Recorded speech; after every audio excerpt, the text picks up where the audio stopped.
They're talented, famous, wealthy, people waiting around night after night just to see you, even in the wind and the rain.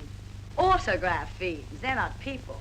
Those little beasts that run around in packs like coyotes. They're your fans, your audience. They're nobody's fans. They're juvenile delinquents. They're mental defectives. They're nobody's audience. They never see a play or a movie even. They're never indoors long enough.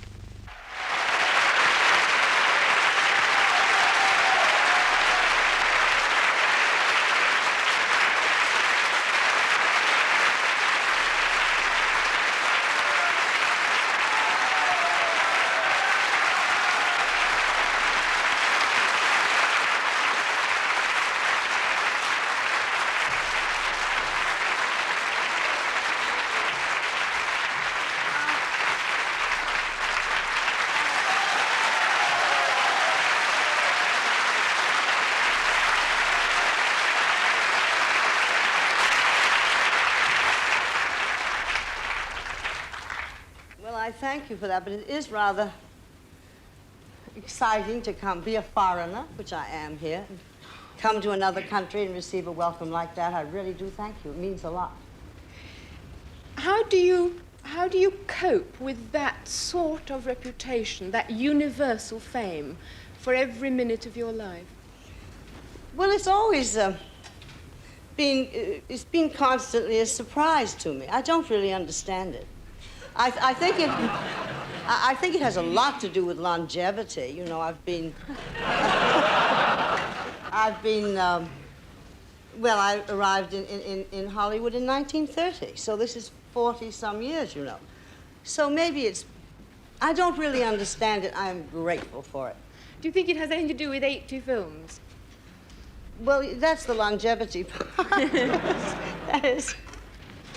In fact, your first major film was Jezebel, a film you won an Oscar for, and I think it was directed by someone who's your favorite film director, William Wyler.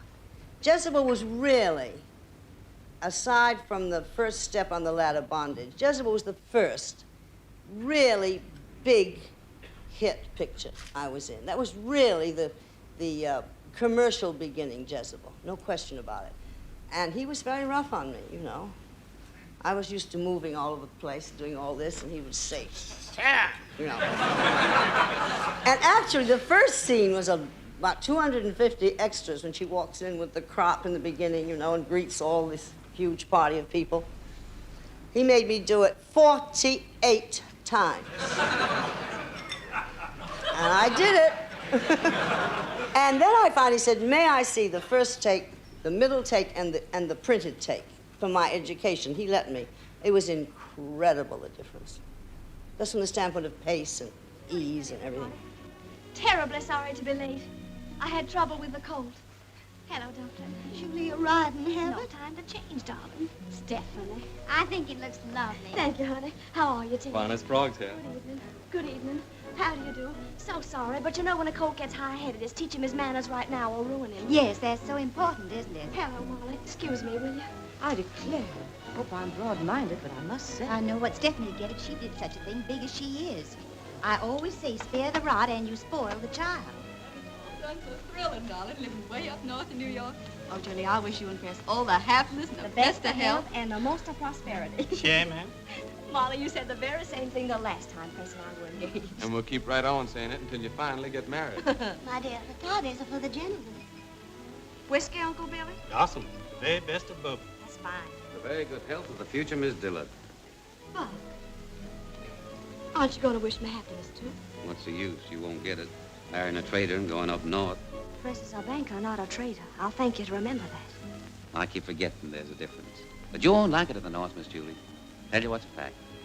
I'll be happy anywhere Chris is. I think Mr. Wyler is without doubt through all the years our greatest American director. Anyway, to me, he is. And I had the good fortune. That was the first time I worked with him. And he's very tough. But that's gone out of our business, the toughness. You see, in those days, they were tough. He was tough with you? With anybody. You were very apprehensive when you were going to work with him, first of all, weren't you? Well, my first meeting with Mr. Wyler was really rather grim. I was under contract to Universal, and it was his first picture. I believe it was called Heart in Hand. And I was sent down to make a test for it. as a new little kid from New York, and they didn't have a dress that fitted me very well. It was, of course, nowadays it would just look ridiculous. It probably showed this much, you know. But I was very, very embarrassed. You see, I was young and a Yankee girl, and I was very, very embarrassed, but that was only a dress I had.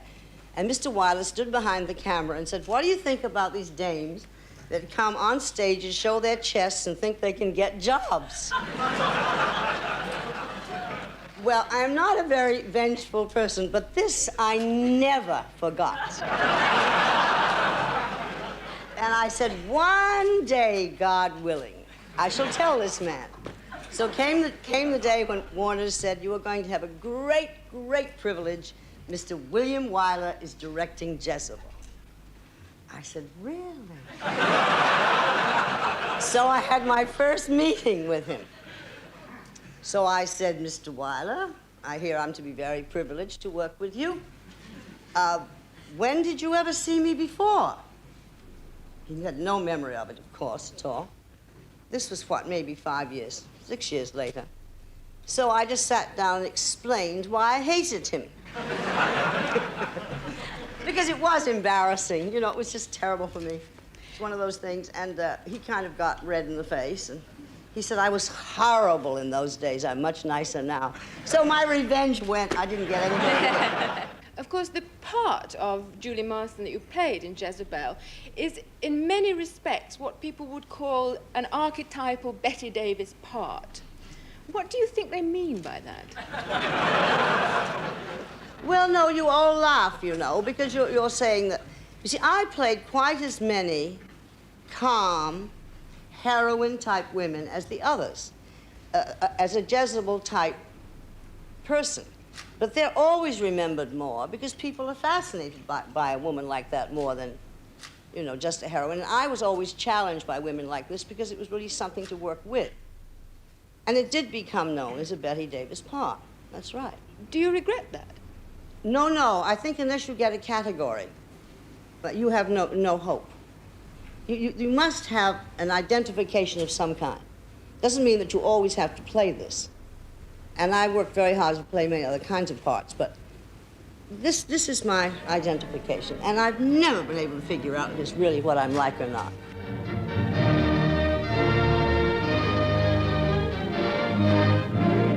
Show myself for the first time for days and meet nothing but glum faces. Burley, you at least should be merry. I hear you've been attending the theater. No, madam. But you did forbid the performance of Richard II by Master Shakespeare and his players without consulting me. Why? The play is treasonous, Your Majesty. It shows the dethronement of a king. What then?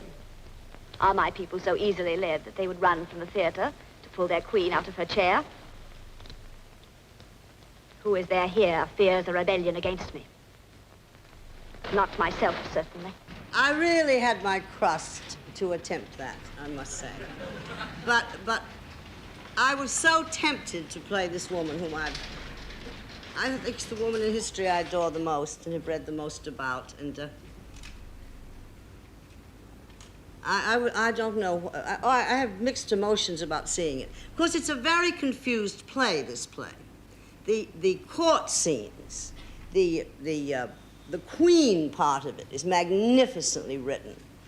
I don't believe Elizabeth was quite like this in the human side, which made it very difficult to play. But anyway, I was too young, but a lovely thing happened. Charles Lawton came on the set one day when I was doing Elizabeth. So I said, "Hi, Daddy."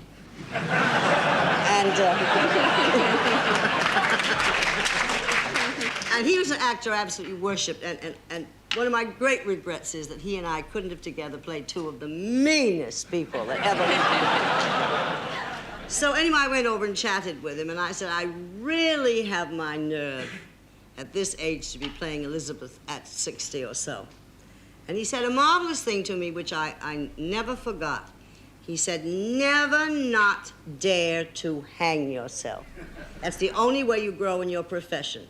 You must continually attempt things that you think are beyond you, or you get into a complete rut." And this is true, I think, When you for said all actors' careers.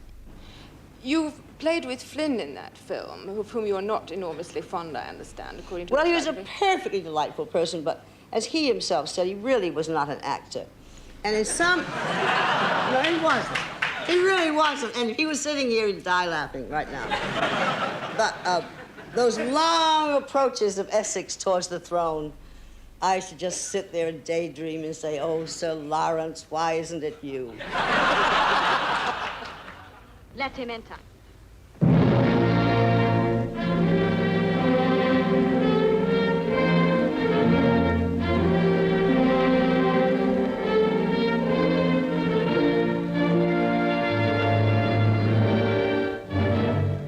come with armed men at your back to my throne room, my Lord of Essex. Do I need them, Your Majesty? You do not.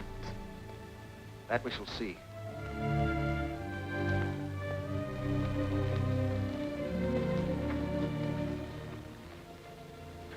They told me you wouldn't see me. They were wrong. I will see you. State your grievance, if you have any. Myself, I have a great affection for rebels, being frequently one myself.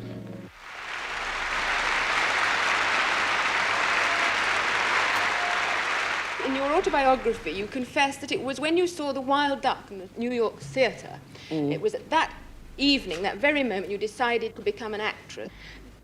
I sort of always knew I'd do something, but I'd never I was 16 then, I believe. But the girl who played Hedwig was at the Jewett Playhouse in Boston. We were just twins, and I somehow identified with her. Plus, it was the kind of a part I would love, and I finally played it. From that moment on, though, once you had said you wished to be an actress... Well, I continued with school. You know, I graduated from prep school. And then I was very fortunate in a mother who allowed me to spread my wings. And she saw to it that I went to New York to a dramatic school, which is the proper training, really, which you do much more in England than they do in America. And it just sort of went on from there. Well, I was going to remark on the fact that your mother's backing of your ambition and her total dedication to your career. And without being a stage mother, she was never around where I worked at all. Just her belief was extraordinary. I don't quite know why she had it. I certainly didn't in the beginning.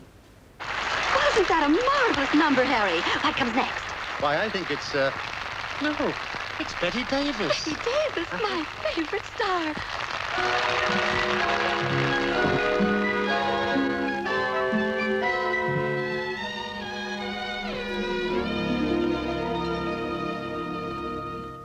You marched away and left this town as empty as can be. And I am like the driftwood. I can't sit under the apple tree with anyone else but me.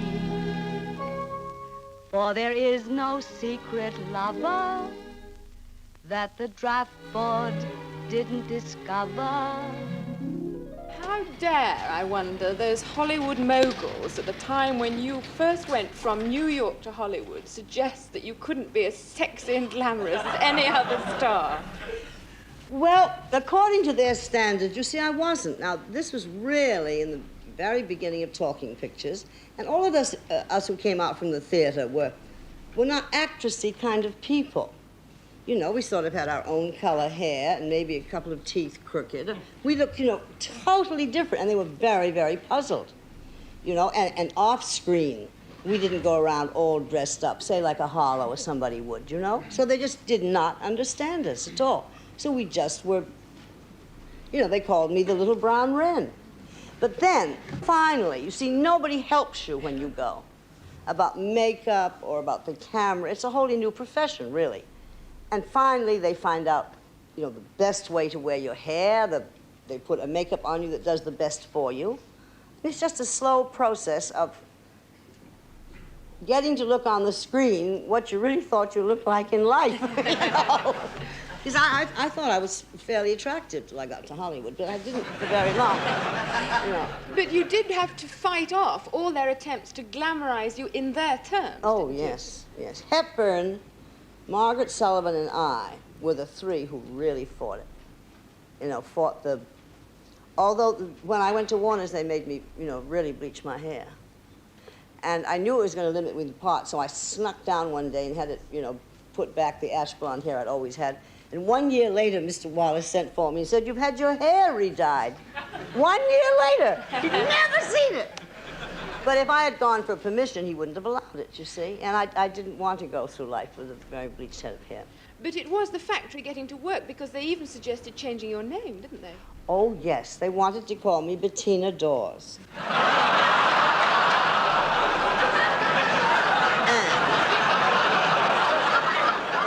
And to be a little vulgar in this illustrious group, I said I refuse to be called Between the Drawers all my life. Which I would have. No question. It's very well you joking about it now, but of course at the time, for a young girl... Heartbreak. It must have been It was absolutely heartbreak. Yes, I remember sitting in the outer office and Mr. Lemley was talking to somebody, and he was talking about me, not knowing I was there, and he said, "Yeah, she's got as much sex appeal as Slim Somerville." And you see, you're so right to... Oh, I was defeated. And for instance, they would say, "Who wants to get her at the end of the picture?" And this does... True. And this really does catastrophic things to your ego. And I didn't have a lot of ego, and never have had lots anyway, which is a big misnomer about actors. We have very little ego, basically, So how did you salvage what little Well, was left of your confidence? Well, let's sort of change the whole... At least I could hold my head high in a film of his, which was an important film. Then I had 5 or 6 more years, when I came to England and fought the whole thing. But you just had to hang on. And Ruthie, my mother, was, so cute when all the years went by and these awful things were said about you. And she'd always say, "It's the best fruit the birds pick at." And I thought it was so sweet. She said, "Just remember." Because it was heartbreaking. Of course it was. You said at the time, "I'd have given anything to look like Katie Hepburn," and I still would. I adore her face. Adore her face. Yes, it was so sort of interesting. Mine was just kind of round.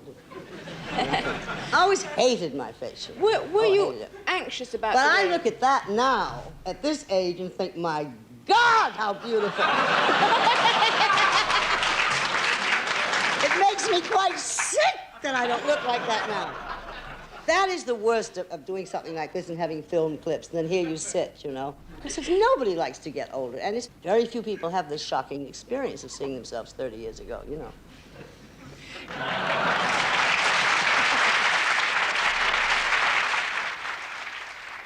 Over that period of time, Warner Brothers must have thought you were, although when their top star, a very difficult property indeed. No, I don't think so. I was, we weren't allowed... Warner's was a marvelous workmanlike studio as opposed to Metro. Metro was really a beautiful glamour place. There was no red carpet for any actor at Warner's. Absolutely not. We were not allowed this. And we just all worked very, very hard. And I wouldn't, those 18 years were my life, and they were very, very good to me. And I regret today that the young people don't have contracts to work under.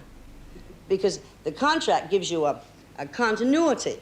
See, that's what I mean by longevity. Nobody could escape me. You made 8 and 10 pictures a year, You really did. And then also, the Warner product was the first product sold for television. And this is many, many years ago now, 65 films of which were mine. So I just sort of kept on going, again, longevity. But I was fortunate there, too. Is it true that you were called the 4th Warner brother? By Bob Hope, yes. Yes. Oh, absolutely, absolutely adorable. We had this marvelous Warner employees party every year, and he emceed it this particular year, and he got up and introduced Miss Betty Davis, the 4th Warner brother, which I thought was lovely. That was the film where you first worked with Olivia de Havilland, wasn't it? Well, she and I were there together. Yes. Many, many years. She's my great, great She's friend. become a great friend of yours Yes, now. she's always been a great friend of mine. Is it difficult for stars to be close friends? Well, actors as a group are not my passion. What about one by one? Socially. No, I always socially love writers and directors, much more interested. A group of actors together can be rather tiresome and whose rushes were what and all this, you know. And then I never sort of lived my profession when I wasn't actually working in it. You know, I just sort of always went off to New England. You said there is a remarkable thing in your book which rather bewildered me, but it sounds very splendid. An actor is always less than a man. Oh, this is a very old French saying. An actress more than a woman. That's right. It's a very old French saying. Do you agree with that? And yes, I have to be very honest. I think I don't think you can make generalities, and I think there are very, very many exceptions. Certainly, that beautiful man Claude Rains and our beautiful man Mr. Tracy and Mr. Cooper and Mr. Gable certainly were not less than men.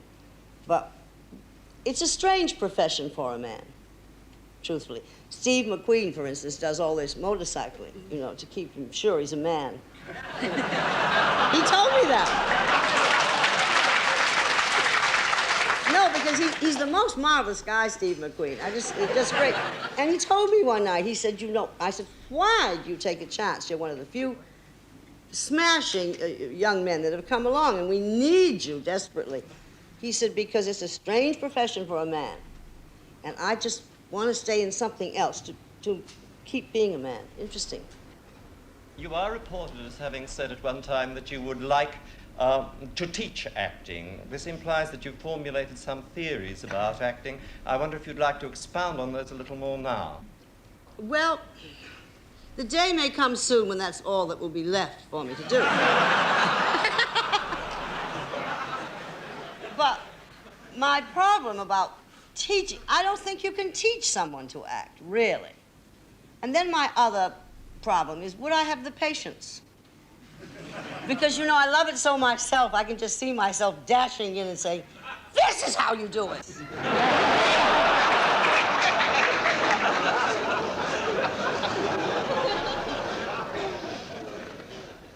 As regards methods of acting, the lovely thing Claude Rains said one day, when the Actors Studio was at its height, and they said, Mr. Rains, what is your method of acting?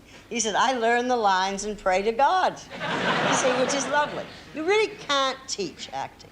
You can help somebody, like Mr. Weiler did for me, to be more economical in what I did, you know, and gradually you have to learn to look as if you weren't doing anything. That's all art is, isn't it? And that takes many, many years. So, I'll let you know if I try it. Yes, gentleman at the back. Have you any ambition to become a director at all? No, never. I might possibly love to produce. No, I don't think that women make any sense as directors. I can't imagine ordering around 80 men in the crew. I don't think they'd like it. I think they might adore it. I think it's unsuitable. Miss Davis, something I've wanted to ask you for 30 years. To marry you?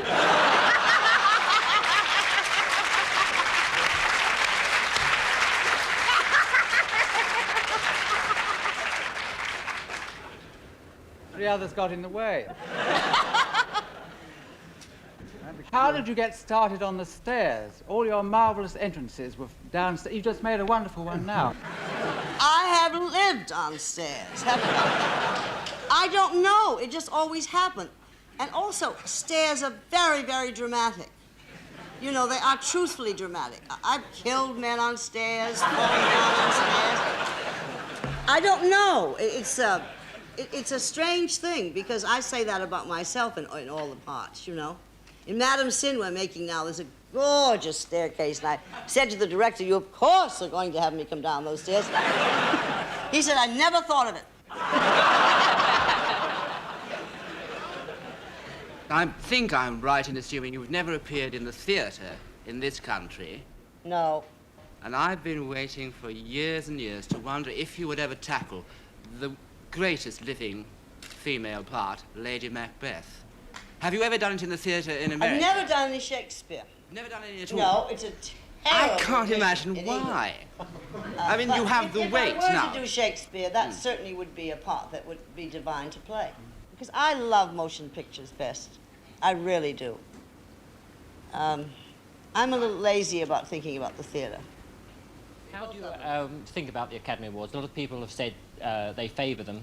They've sat on this stage and said they think they're a good idea. But it does seem to be a contradiction, because I think perhaps a few people would share my view that All About Eve is your best film and probably your best performance. And yet you didn't get the Academy Award for that. Well, I think certainly of my later years, I was very fortunate, because I was a replacement for Eve. They never gave this part to me. They called me up in desperation and said, will you help us out? We've got to go into the theater in San Francisco, and Miss Colbert has hurt her back and she can't play Eve. Well, was I lucky. I thanked her all my life for her bad back. She was the first one offered this part, interestingly enough. And interestingly enough, she would not play the wonderful drunken Liebesdrama scene. She wanted to do a number. And that's true. She wanted to sing a song at that party and not be drunk, and Mr. Mankiewicz said, that's not my girl, Margaret.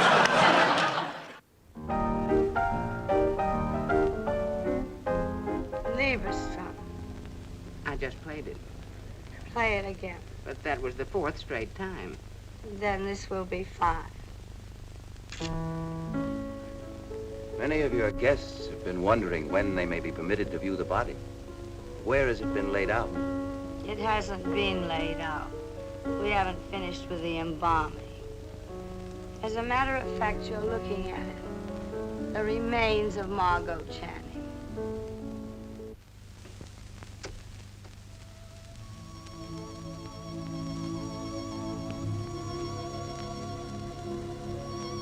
You want it on? Doesn't matter. I detest cheap sentiment.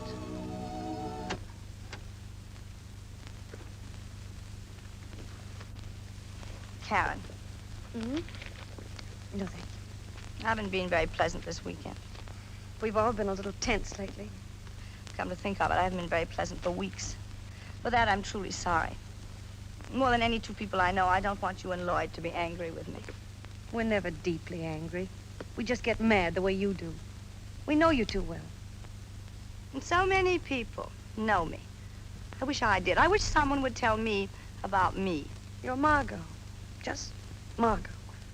And what is that? Besides something spelled out in light bulbs, I mean. Besides something called a temperament, which consists mostly of swooping about on a broomstick and screaming at the top of my voice. Infants behave the way I do, you know. They carry on and misbehave. They'd get drunk if they knew how. When they can't have what they want. When they feel unwanted or insecure or unloved.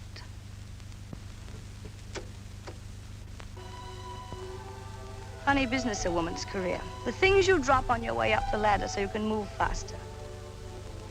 You forget you'll need them again when you get back to being a woman. It's one career all females have in common, whether we like it or not. Being a woman.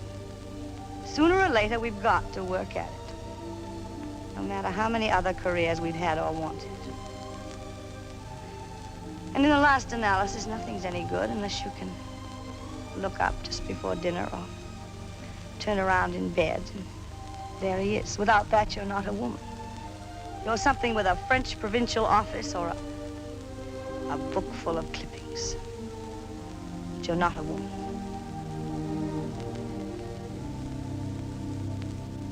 Slow curtain, the end.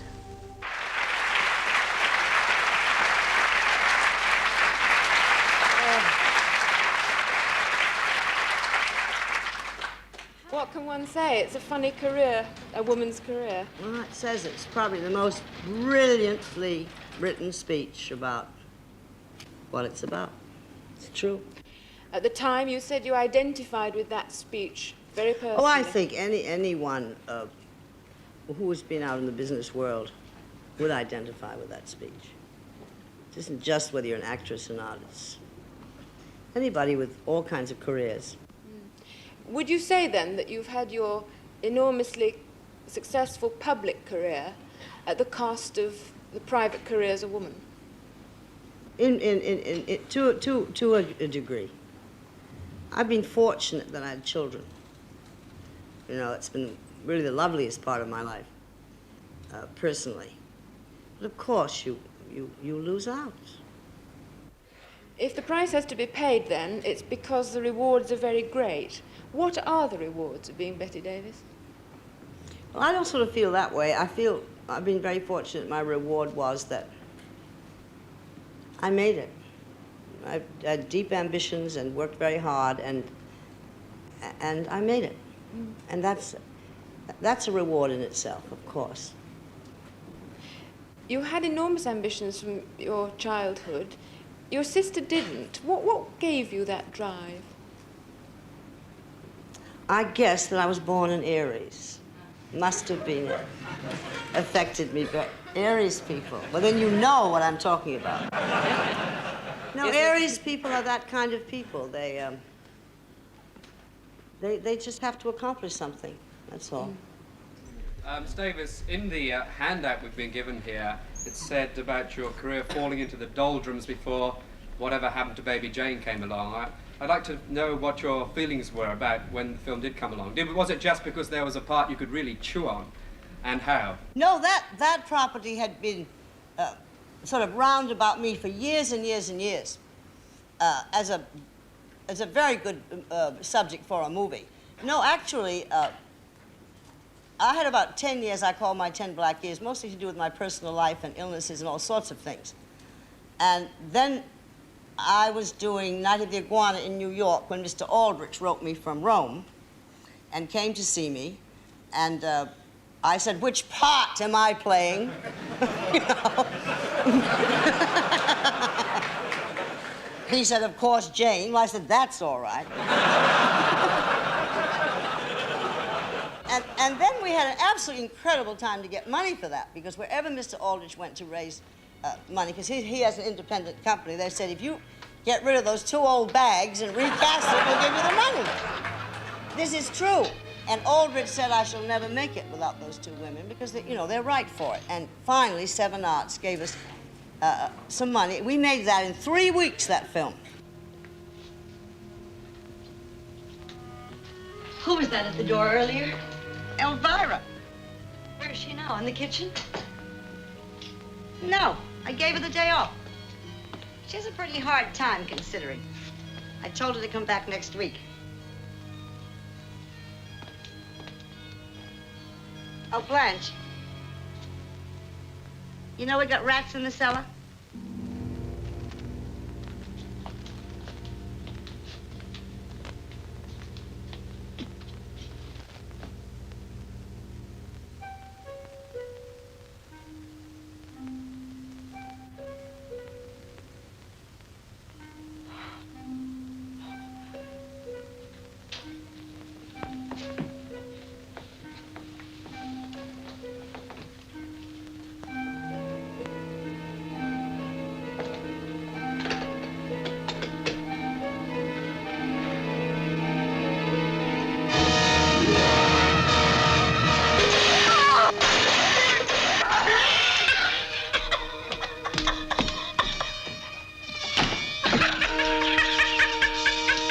Oh, that was such fun. It really was. Well, you know, it was interesting. Jane was sort of a comic in a way. I was amazed when I saw it that you really were amused by her in a way. It came out differently than I thought. But I loved playing it. It was a marvelous part. You said you made it in 3 weeks. Yes, the actual shooting. We rehearsed 1 week and actually did the basic film in 3 weeks. And over the period of time when you're making a film of such intensity and concentration as that, it's the only thing you do, presumably. Oh, it's the only thing you do anytime you make a film. You know, it's its own little jail. You just simply must be disciplined, particularly today. You owe it to all the people because it costs so much today, you know. And anyway, you can't act and be sort of out all night. You know, the immorality of Hollywood was always so discussed. There was a marvelous producer there called Robert Lord, and he said, it's such nonsense, the immorality of Hollywood. We're all too tired, which I always thought was lovely. And the really working actor just did that, that's all. Well, does the mood of the film you're making affect yourself? Not in my case, no, because I don't think that's acting. You know, I think if you must go home and be Baby Jane with the family at night, it's a little unfair. But it is always on your mind. And, you know, it's really devastating for the family, because in the middle of a conversation, you may say, that's how I do that tomorrow. It's never off your mind. But you don't become the person. No, but do you find it depressing or elating? Jane was in some ways depressing to play. Because she was such a sad, sad creature, really, you know.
I would say that characterizes your style of, your best high-style acting. I mean, I think that achievement is of enormous control, resilience and energy.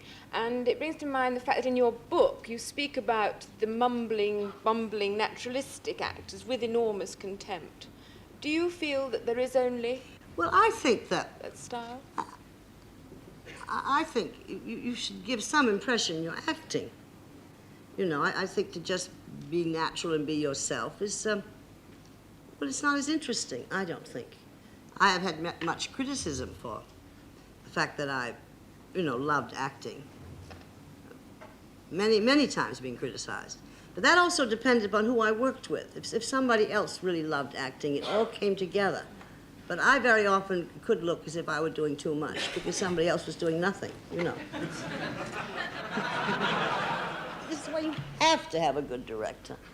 You know, and Mr. Aldrich really did a beautiful job with this film, you know. And he never favored either of us. He kept the most beautiful, equal thing between us. No, really, and this is a great part of his job. Because, you know, if we felt he favored one or the other, I'm sure either of us would have behaved very badly, you know. How would you define style? I don't know. I don't know. It's sort of a new word to me. The first person who ever said I had style was Jack Parr introducing me, and I thought, what does he mean by that? You know, style, but I guess some people do have style. I don't know. I think it just happens. I don't think it's anything you plan and say, now I'm going to do something. As a matter of fact, for years, nobody imitated me. And I became really intelligently worried because I thought, no, because if you're never imitated, it means you have no style of your own at all. It means absolutely you have none. And then they made up for it in later years, let me tell you. But in the beginning, I'm sure I didn't have, because I always loved playing different characters. In the beginning, I'm sure I didn't have a definite style. It kind of creeps up on you, I think, really, as you learn your craft better, you know. And you don't mind the imitations now? Oh, no, it is really a sincere form of flattery. Even though sometimes you get a little hot under the collar because they go too far, you think, but it is a very sincere form of flattering you, I think.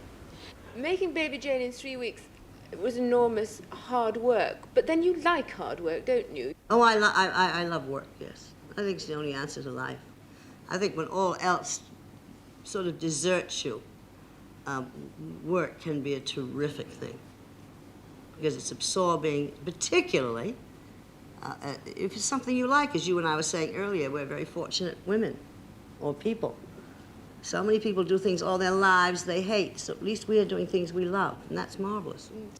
Olivia de Havilland was here recently. Yes. And afterwards, she went on to dinner with the Prime Minister.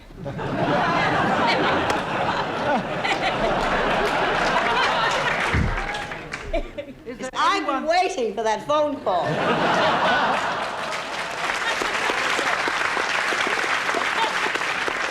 Then she's younger. She's about 9 years younger. Is there anyone you would like to have dinner with, and what would you tell him or her?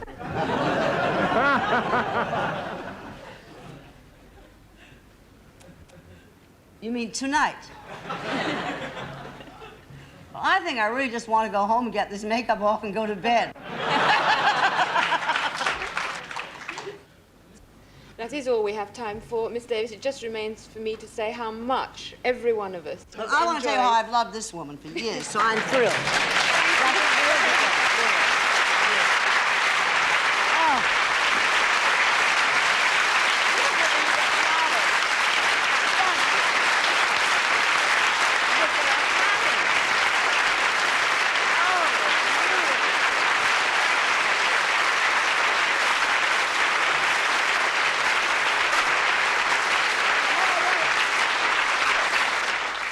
Marvelous questions. I really thank you. Thank you all. They really were constantly